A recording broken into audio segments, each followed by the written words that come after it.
ایک شخص نے بازار میں دیکھا کہ ایک شخص اپنا غلام بیچ رہا ہے اور یہ آواز بھی لگا رہا ہے کہ یہ بہت اچھا غلام ہے، اس کے علاوہ کوئی اور عیب نہیں ہے کہ یہ کبھی کبھی چغلی کرتا ہے۔ کسی شخص نے یہ آواز سنی، اس نے سوچا کہ یہ تو کوئی عیب نہیں ہے، چغلی کرنا تو عام سی بات ہے، تو اس میں کیا خرابی ہے، اس غلام کو خرید لینا چاہیے۔ تو اس آدمی نے اس غلام کا سودا کر کے خرید لیا اور اپنے گھر لے آیا۔ کچھ عرصے تک تو وہ غلام ٹھیک ٹھاک کام کرتا رہا، اس کے بعد اس نے اپنا رنگ دکھانا شروع کر دیا، کیونکہ چغل خوری کرنے میں وہ بہت ماہر تھا۔ اس لیے اس نے چغل خوری کے اندر اپنا کرتب دکھلایا اور اس نے سب سے پہلے وہ اپنے مالک کے پاس گیا۔ اسے جا کر کہا کہ آپ کے شوہر جو میرے آقا ہیں وہ کوئی اور عورتوں سے تعلق رکھتے ہیں اور اس کے پاس آتے جاتے بھی ہیں، بہت جلد وہ آپ کو چھوڑ کر اس سے شادی کر لیں گے، اور میں آپ کی بھلائی کے لیے ہی بتا رہا ہوں، یہ بات کسی اور کو مت بتانا۔ یہ بات سن کر اس کی بیوی بہت گھبرائی اور پریشان ہو گئی۔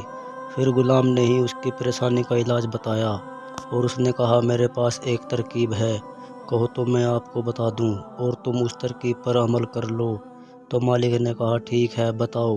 تو اس غلام نے کہا کہ جب آپ کا شوہر سو جائے تو اس کی داڑھی کے 2 بال کاٹ کر اپنے پاس رکھ لینا، پھر دیکھنا کیا ہوتا ہے، پھر وہ ہمیشہ تمہارے ہو کر رہیں گے، کبھی بھی دوسری عورت کی طرف نظر نہیں اٹھائیں گے۔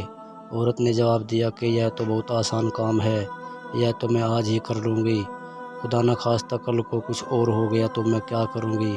اب وہ غلام آقا کے پاس گیا اور اس نے کہا آپ کی بیوی کے دوسرے مردوں کے ساتھ ناجائز تعلق ہیں اور بہت جلد وہ آپ کو چھوڑنے والی ہے، اور اس نے یہ فیصلہ کر لیا کہ وہ آپ کو آج رات اس طرح سے ذبح کرنے والی ہے۔ اگر آپ کو میری بات پر یقین نہیں ہے تو آپ جھوٹ موٹ سو کر دیکھنا، اگر آپ کا گلا نہ کٹ جائے تو مجھے بتانا۔ پھر اس کا مالک جا کر جھوٹ موٹ کا سو گیا۔ ادھر بیوی اس انتظار میں تھی کہ کب ان کی آنکھیں لگے تو میں کب اپنا کام کروں۔ اب ڈر سے اسے نیند کہاں آئے، بس جھوٹ موٹ کر خراٹے لینے لگا۔ اب تو اس کی بیوی کو یقین ہو گیا کہ اس کو نیند آ گئی۔ پھر اس کی بیوی اس طرح لے کر پہنچی تھی اور ابھی ہلکا سا اس طرح گلے پر رکھا ہی تھا کہ اس آدمی نے فوراً اپنی آنکھیں کھول دی اور بیوی کو پکڑ کر کہا اچھا تو تم مجھے مارنے جا رہی ہو۔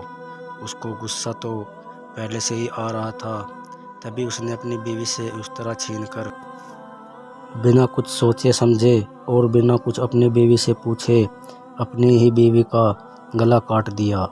جب بیوی کے خاندان والوں کو پتہ چلا کہ اس کے شوہر نے ہماری بیٹی کو قتل کر دیا ہے تو انہوں نے آ کر اس طرح سے اس کے شوہر کو بھی قتل کر دیا۔ اب شوہر کے خاندان میں بھی خوب جھگڑا ہوا اور 20 لوگ مارے گئے۔ سبق: تو محترم دوستو، آپ نے دیکھا کہ اس غلام نے ذرا سی چغلی سے کس طرح سے دونوں خاندانوں کو تباہ کر دیا۔ محترم دوستو، چغلی کرنا ایک بہت بری بات ہے، اس لیے اللہ تعالیٰ نے چغلی کو حرام قرار دیا ہے۔